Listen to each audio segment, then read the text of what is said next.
Hello and welcome to Season 2 of Beyond Borders, a space for honest conversations where people, technology, art and mental health meet. We're here to explore what's changing, what matters and what it means to stay human in the middle of it all. Hello, and welcome back to the Beyond Borders podcast. Today, I'm as always with the great Franco and the great Caroline talking about all the subjects that matter in a very broad way. Today, we talk about what if things go wrong? What if they don't go as planned? What if you're just starting out and things go wrong from the moment you start or somewhere in your process? What to expect, how to prepare, what are the things we do, what are the things we advise, and what are some golden tips and tricks that can actually help you along the way. Sprinkle, when you started with the Real Talk Hub and with your social media presence, did everything go as planned? What was your emphasis? What were the things that went wrong? How did it go? Absolutely not, Pim. And I love that you asked that question because a lot of times we go on social media, we see people do amazing stuff, and we just assume that it was great from the get-go. With the Real Talk Hub, it wasn't easy, it wasn't straightforward, and it was not how I thought it would go. I came up with an idea to pour into the lives of people, positively impact lives with positive mental health. And in my head, in my plan, in my strategy, in my journal, I thought the first week, the first episode, people would be so excited and I will have a lot of momentum and listeners, but it was the direct opposite. The first two episodes, I believe we had less than 10 or 15 listeners. And at some point, I started asking myself questions like, did I make a mistake by starting this? Am I ahead of myself? Should I have waited for a long time? Should I have done this? Should I have done that? And that's one of the things that happens. Self-doubt can creep in as well. So it definitely did not go according to plan. In fact, I scrapped my plans at some point and just had to start off something differently, change my trajectory, my direction, and just learn on the go, perfect things with every mistake, with every lesson, with every new experience. So yeah, it wasn't according to plan, but every mistake helped shape the current progress and success that we see today. I totally agree. Without mistakes, there are no lessons. And for you, Caroline, you are doing a lot from big spaces to your book. Was everything a smooth sailing or were there a lot of storms along the way? Definitely not smooth sailing, Pim, and I'm in that space with Sprenko, to be honest, and many of us, honestly, most of what I've done has been anything but straightforward when I look back. As an artist, a mentor, even stepping into writing a book recently, there's always been setbacks, doubts, moments when I thought maybe I wasn't cut out for it. I was on the wrong path, but I think what I've learned is that the bumps in the road along the way are actually where my growth happens. They've forced me to figure out what really matters and whether I'm willing to keep going when it isn't easy. And I recognize that pattern that's emerged in my life over time, and looking back, I wouldn't trade those rough starts because they facilitated growth and perspective and a kind of growth and perspective I wouldn't have found otherwise.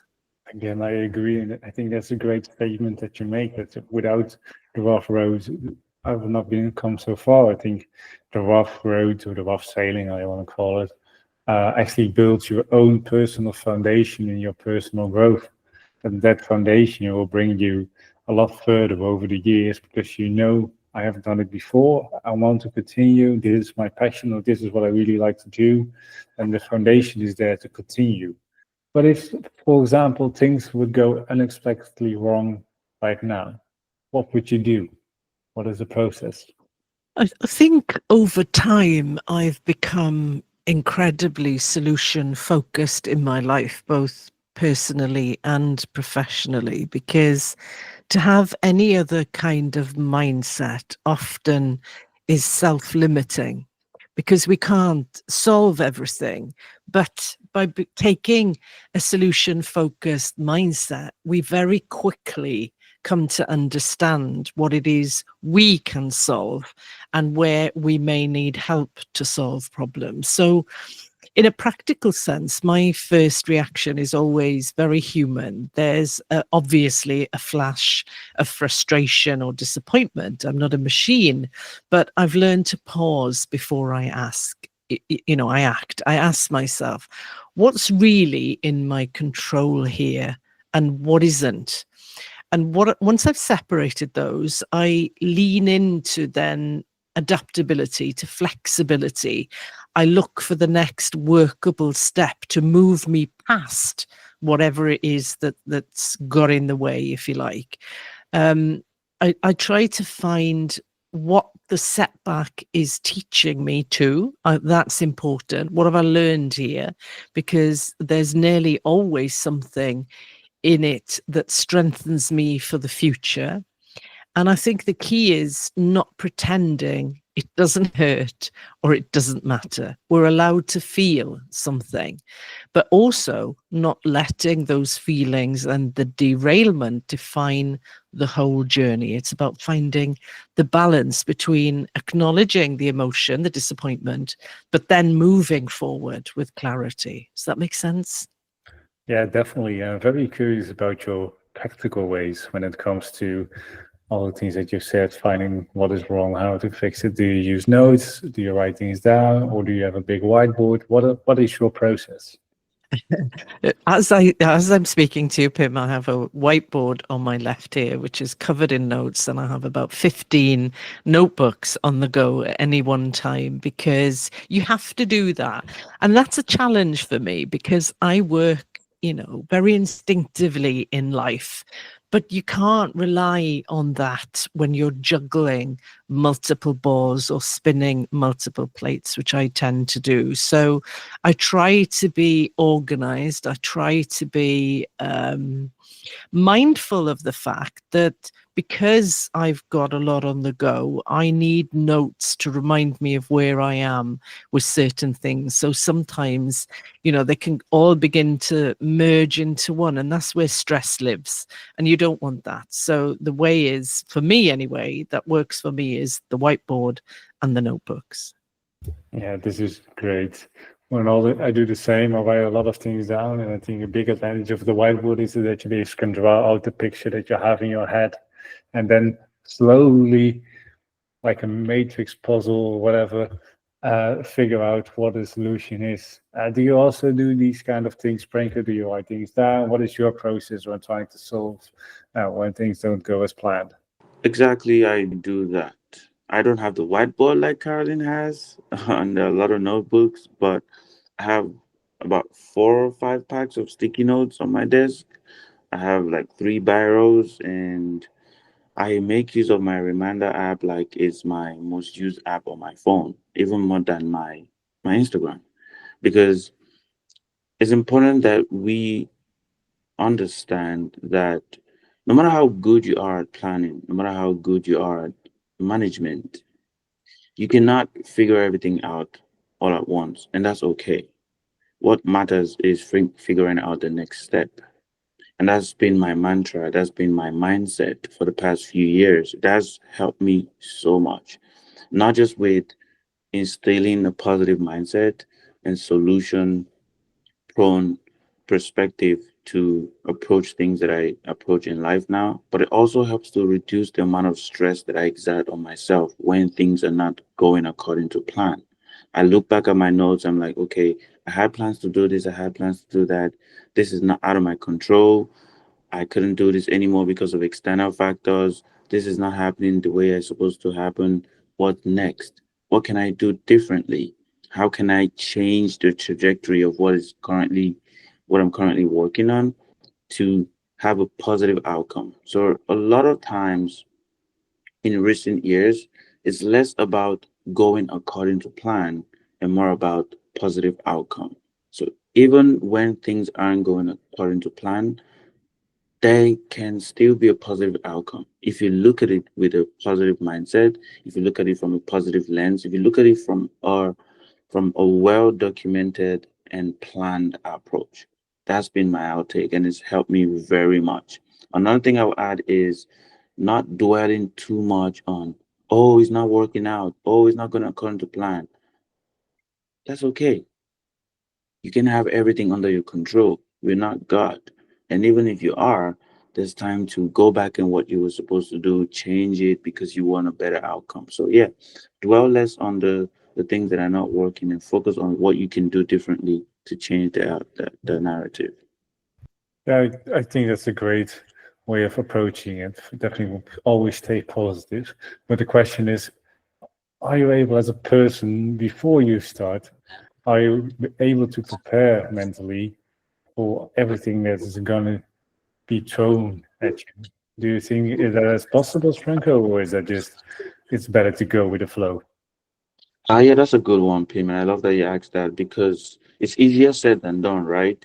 Oftentimes we say, have a positive mindset, think positively, don't speak negatively about yourself. That's good advice. That's good motivational talk. But in reality, it's not always the case. So I love that question. And what I would say to that is, as it applies to me and to a lot of people that I've worked with over the years, is yes, you can plan for what if it all goes wrong. With Real Talk, I had plan B, I had a plan C. If the space is not working, what can I do differently? If I start the spaces and only two people show up back to back for the next 1 month, what am I going to do differently? Right? That planning for when things don't work out, or planning for when things go wrong, or planning for when things don't go according to plan doesn't mean you're planning to fail. It means you're just being careful, meticulous, and trying to have things work out. Now, it's a different thing if you're dwelling on the what ifs. What if it doesn't work out? What if it doesn't go according to plan? And that's your focus. The difference is you can focus on the positive outcome while having contingency plans for if things don't go according to plan, not when, if.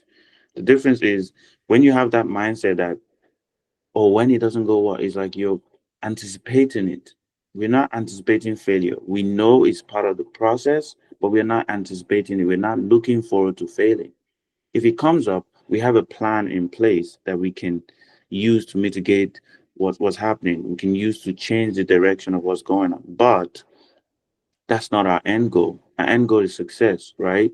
And but we know that failure can pop up. So definitely plan for when things don't go according to plan.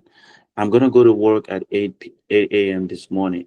What if it rains, right? What if there's traffic? Those are things that can definitely come up without you being able to control it, right? What you do then is maybe dress appropriately.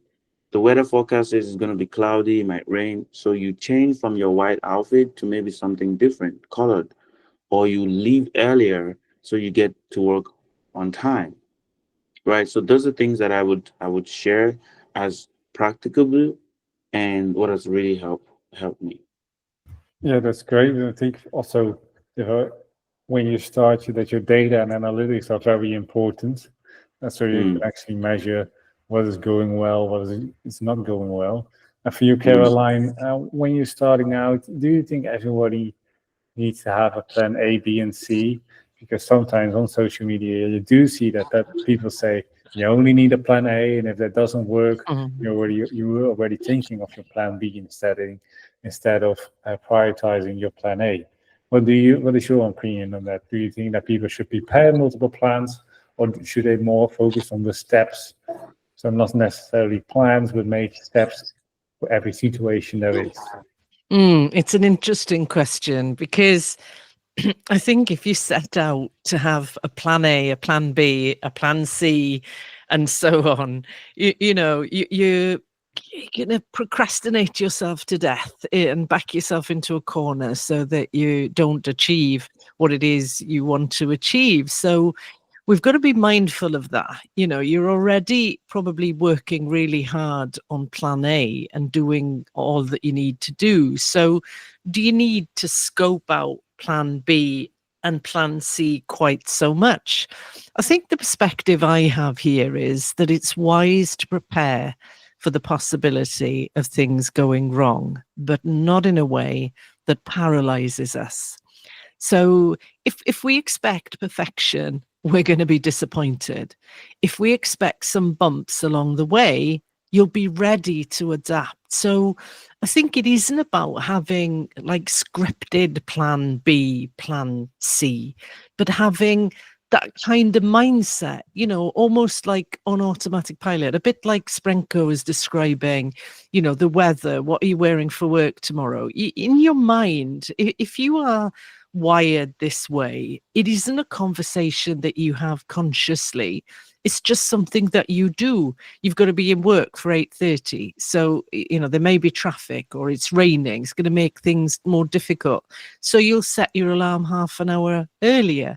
You're not consciously doing those things. It becomes automatic pilot because of who you are. You expect to respond to the bumps in the road in that way, so you don't have to be so scripted about it.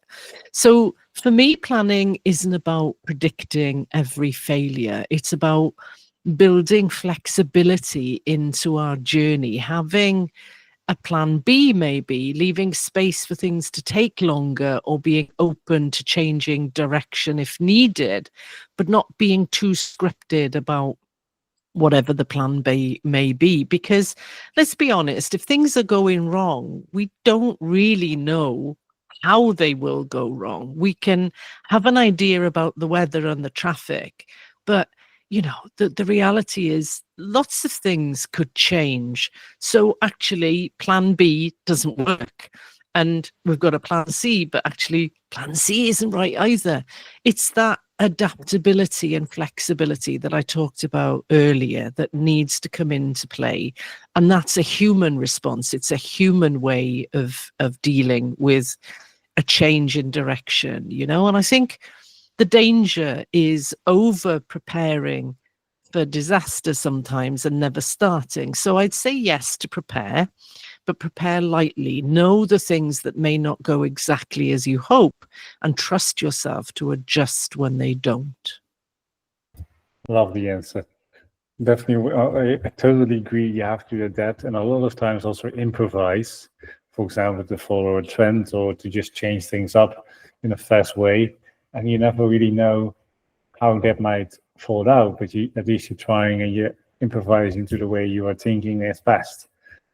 For myself, I have maybe an A and a B plan, but it's not really an A. Real plans that are different.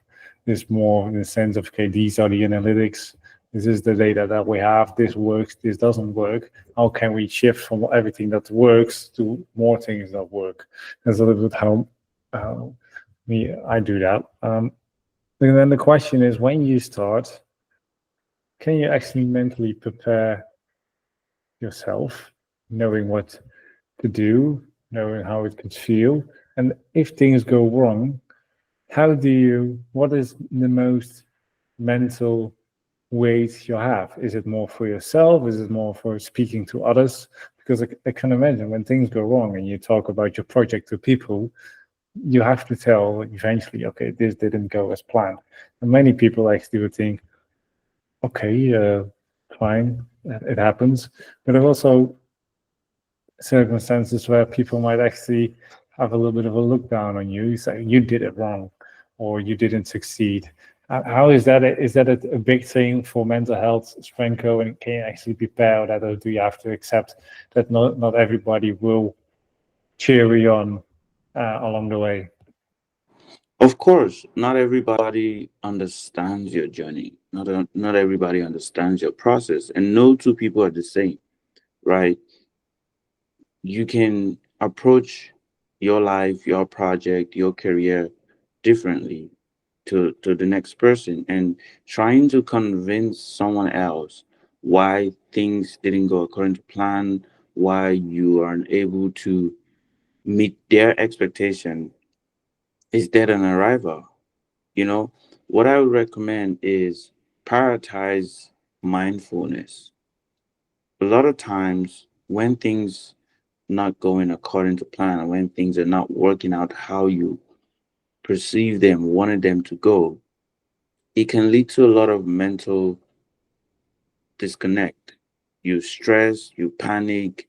In fact, there's times where you lose sight of your vision for that project, for your life, for that business, and just crash out. That's understandable. That's normal. Even for me, there's times where the slightest thing is not working out, and I find myself I'm sweaty and panicking. A lot of times, it's not about it not going to plan. It's about what would people think? What would they say? What's going to be the perception of other people, my customers, my clients, my community, my friends, my family, my teammates, my colleagues, right? So, what I usually recommend is something I've been practicing for a while now, and is when things are not going according to plan, like Karen mentioned, you perceive it, you have mental contingencies for when things don't work out, right? You put in those things in place, apply them. If they still do not work out, practice mindfulness. Stay for a moment. Because a lot of times when you act irrationally, when you act out of, your emotional, you're not reacting, you're not responding, you're reacting. So something's not working out there, you're panicking, you're making decisions in the moment. A lot of times it helps to pause. Now if you have a solid team that trusts you, you've been transparent with, obviously you interact with them, brainstorm, bring ideas together and figure a way out collectively. But if it's a one-man job, if it's a one-man business, it's you and your life. It's something you cannot consult other people on because you don't want external factors and opinions and all that. One of the things I would say is be mindful, stay in the moment. What went wrong? What could you have done better? What can be done differently to improve on that?